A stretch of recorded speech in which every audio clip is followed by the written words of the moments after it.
नमस्कार, news for nation देख रहे हैं आप। मैं हूं आपके साथ रश्मि। यूं तो बिहार के नेता प्रतिपक्ष तेजस्वी यादव कई बार जनता से रूबरू हुए हैं, चाहे वो चुनावी सभा के दौरान हो या फिर जनता के बीच पहुंचकर कई बार तेजस्वी यादव ने अपनी बातों को सामने रखा है।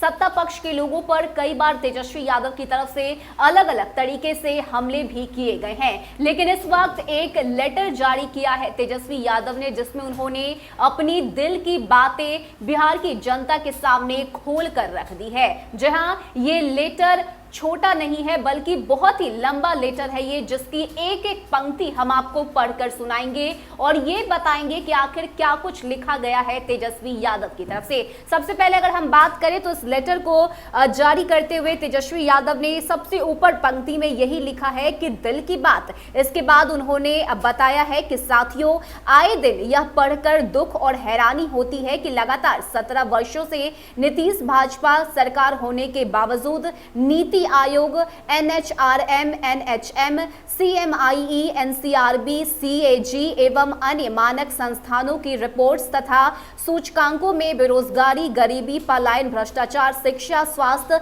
कृषि, उद्योग और विधि व्यवस्था सहित अन्य क्षेत्रों में बिहार देश का सबसे फिसड्डी राज्य है। दुख तो तब होता है जब बिहार जैसे गरीब और पिछड़े राज्य की भाजपा नित डबल इंजन सरकार समृद्धि, विकास और जनता की समस्याओं का समाधान निकालने की बजाय प्रदेश में अपनी सांप्रदायिकता, जातिवादी और विषैली राजनीति करने से बाज नहीं आती। सरकार में बैठे लोगों को राज्य में उत्थान, समृद्धि, शांति और विकास के लिए सोचना चाहिए, तो इसके उलट ये लोग राज्य में ही सांप्रदायिक और जातीय आग लगाने के काम में लगे हैं, ताकि लोग आपसी घृणा में एक दूसरे से नफरत करें, बदले की आग में सुलगते रहें तथा किसी का ध्यान सरकार की नाकामी और नकारेपन पर ना जाए। लोग बेरोजगारी, गरीबी, भ्रष्टाचार, शिक्षा, स्वास्थ्य सुविधाओं की बदहाली, अपराध, किसानों, युवाओं, छात्रों की अनदेखी जैसे मूल प्रश्नों पर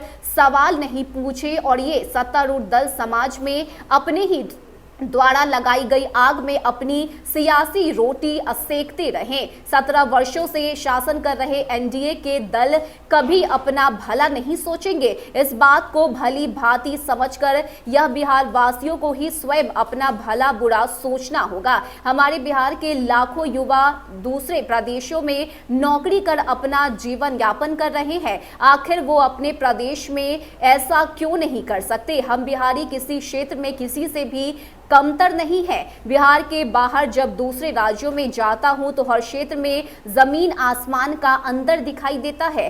तब भी जब तक बिहार की वर्तमान सरकार पिछले 17 सालों से सत्ता में रहते हुए अपने आप को नंबर 1 बताते आई है, बिहार हर मानक, हर मापदंड और हर सूचकांक में लगातार सबसे पिछलग्गू राज्य बना हुआ है। और अब जब यह निकम्मी रूढ़िवादी सरकार यहाँ सत्ता में है, इसमें बदलाव या सुधार होने की कोई गुंजाइश नहीं है। जब भी कोई स्वतंत्र मानक संस्था अपने मूल्यांकन के सूचकांक में बिहार को सबसे नीचे का स्थान देती है, तो यह सरकार सच स्वीकारने के बजाय उस संस्थान को ही आंख दिखाने लगती है, उसमें ही खोट निकालने लगती है और उस संस्थान पर दबाव डालने का अनैतिक प्रयास करती है। जिस सरकार का उद्देश्य सिर्फ भूतकालीन में जीना, राजनीतिक ध्रुवीकरण करना, समाज को बांटना और अपनी नाकामी को सुधारने के बजाय उस पर मिट्टी डालना हो, उससे किसी भी प्रकार के सुधार की उम्मीद करना मूर्खता ही होगी।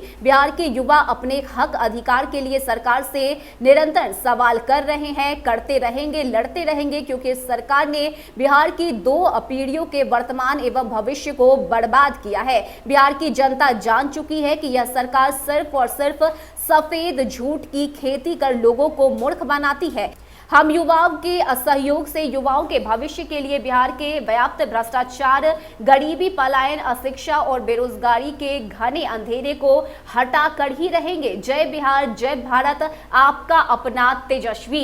तो ये लेटर जारी किया गया है तेजस्वी यादव की तरफ से, जिसमें उन्होंने अपनी दिल की बातें रखी है, खास करके सत्ता पक्ष पे जमकर निशाना साधा है तेजस्वी यादव ने और ये बताया है कि 17 वर्षों में बिहार को बदहाल करने का काम मुख्यमंत्री नीतीश कुमार की तरफ से किया गया है, एनडीए सरकार की तरफ से किया गया है और ये लोग कभी भी बिहार के विकास के लिए काम नहीं करेंगे। ऐसे में जनता से अपील की है इस लेटर में तेजस्वी यादव ने, जिसमें उन्होंने युवाओं से आगे बढ़कर आने की बात कही है, साथ देने की बात कही है और ये कहा है कि हम सबको मिलकर बिहार को बचाना है और युवाओं के भविष्य के बारे में सोचना है। ऐसे में इस लेटर जारी करने के बाद आपकी क्या राय है? आज के युवा जो इस खबर को देख रहे हैं, तेजस्वी यादव की बातों को सुन रहे हैं, आपको क्या लगता है इसमें तेजस्वी यादव कितनी सच्चाई कह रहे हैं? क्या आप तेजस्वी यादव का साथ देंगे?